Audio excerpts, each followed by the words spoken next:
ഇന്ന് തന്നെ ഡൗൺലോഡ് ചെയ്യൂ. കാണൂ നിങ്ങളുടെ ഫേവറേറ്റ് ഷോസ്. ചതിയോ? മനസ്സിലായില്ല. നിന്റെ ലക്ഷ്യം വർഷ ഇല്ലാതാക്കുകയായിരുന്നു.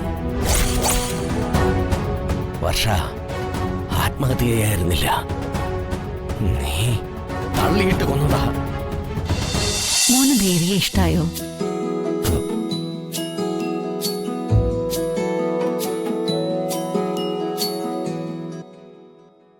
മോന്റെ ജീവിതത്തിലേക്ക് കടന്നു വരാൻ പോകുന്ന പെണ്ണ. പൂർണ്ണ ഇഷ്ടമുണ്ടെങ്കിൽ സമ്മതിക്കാവൂ. അതവനറിയാം. പൂർണ്ണമായി ഇഷ്ടപ്പെടുന്ന പെണ്ണിനെയൊന്നും ആരുടെ ജീവിതത്തിലും കിട്ടാറില്ല.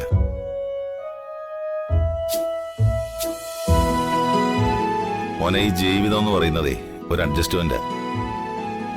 കുറവുകളും കുറ്റങ്ങളും ഒക്കെ പരസ്പരം തുറന്നു പറഞ്ഞ് പുറത്ത് നന്നായി മുന്നോട്ട് പോകുന്നതിനെയാണ് ഈ ജീവിതം എന്ന് പറയുന്നത്.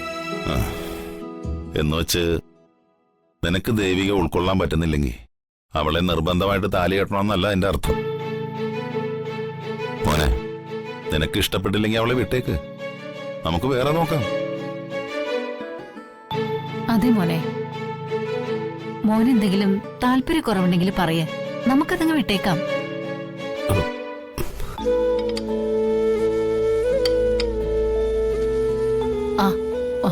മോനെ, മംഗലത്തെ അഞ്ജലി മേനോനൊരു മോളുണ്ട്. ആള് നല്ല സുന്ദരിയാ.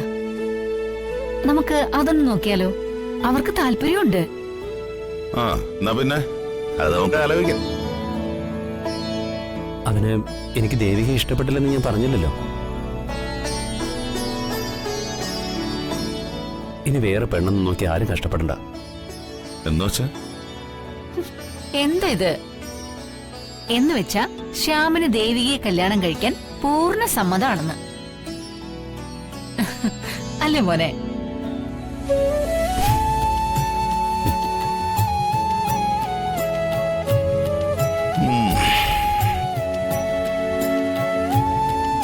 അതെ, ഇതിപ്പോ ശ്യാം സമ്മതിച്ച സ്ഥിതിക്ക് ഒട്ടും വൈകിക്കണ്ട.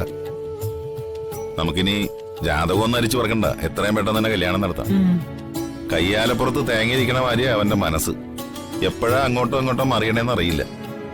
എങ്കിൽ എത്രയും പെട്ടെന്ന് ദേവികയുടെ വീട്ടുകാരുമായിട്ട് സംസാരിക്കണം. അതെ, നേരത്തെ പറഞ്ഞതുപോലെ അവന്റെ മനസ്സ് മാറുന്നതിന് മുമ്പ് തന്നെ കല്യാണം നടത്തണം. അത് വെറുതെ നടത്തിയാ പോരാ, നാടറിഞ്ഞ് നല്ല ആർഭാടമായിട്ട് തന്നെ നടത്തണം. നടക്കും.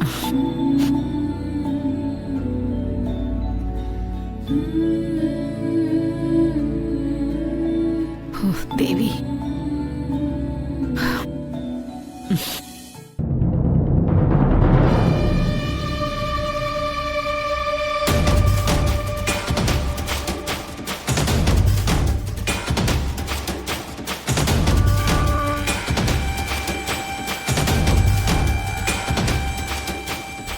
എങ്ങനെ ഈ CCTV ക്യാമറ കിഴവിടെ മുറിയിൽ വെക്കണം?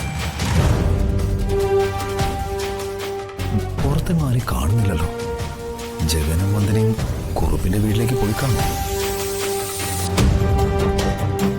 അവരിവിടെ ഇല്ലെങ്കിൽ കാര്യങ്ങൾ കൂടുതൽ എളുപ്പമായി. എന്തായാലും നോക്കാം.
സമാധാനത്തോടെ കഴിയായിരിക്കും, അല്ലേ മുത്തശ്ശി?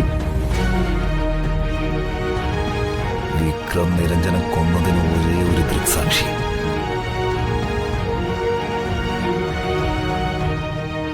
ശബ്ദം തിരിച്ചു കിട്ടിയാൽ ആ സത്യം ഉറക്കം വിളിച്ചു പോവാൻ കാത്തു കിടക്കുന്ന മുത്തശ്ശി.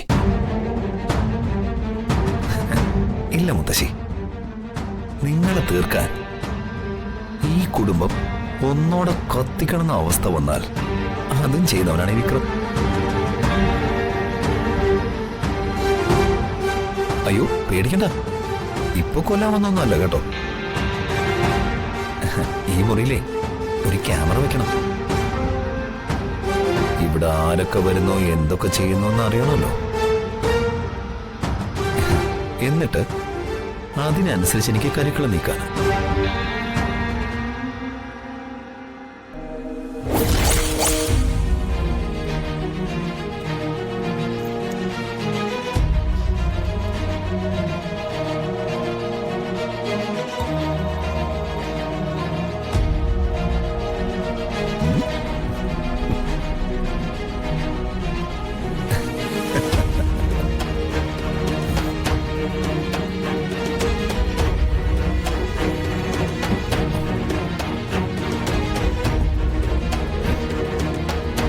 വിക്രം, എന്താ ഇവിടെ ചെയ്യുന്നേ? ഞാനെന്ത് ചെയ്യാനാ? പാവം മുത്തശ്ശിയെ കണ്ട് ക്ഷേമാന്വേഷണത്തിന് വന്ന ഞാൻ മറ്റെന്ത് ചെയ്യാനാ? പാവം. ക്ഷേമാന്വേഷണം? പാത്തും പതുങ്ങിയാണോടാ ക്ഷേമാന്വേഷിക്കാൻ വരുന്നത്? അളിയനെന്താ ശത്രുവിനോടെന്ന പോലെ സംസാരിക്കുന്നത്? പാത്തും പതുങ്ങിയൊക്കെ വരാൻ ഞാൻ എന്ത് തെറ്റാ ചെയ്തേ? ഓ, ഒന്നും അറിയാത്തൊരു പുണ്യാത്മാവ്.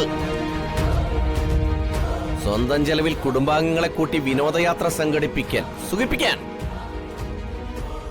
എല്ലാം വർഷയുടെ സന്തോഷത്തിനാണെന്നുള്ളൊരു പുകമറയും. ഇതിനെല്ലാത്തിനും പിന്നിലുള്ളത് വിക്രമെന്ന ബുദ്ധിരാക്ഷസന്റെ ചതിയായിരുന്നടാ. ചതിയോ? മനസ്സിലായില്ല. നിന്റെ ലക്ഷ്യം വർഷ ഇല്ലാതാക്കുകയായിരുന്നു. വർഷ ആത്മഹത്യയായിരുന്നില്ല, നീ തള്ളിയിട്ട് കൊന്നതാ.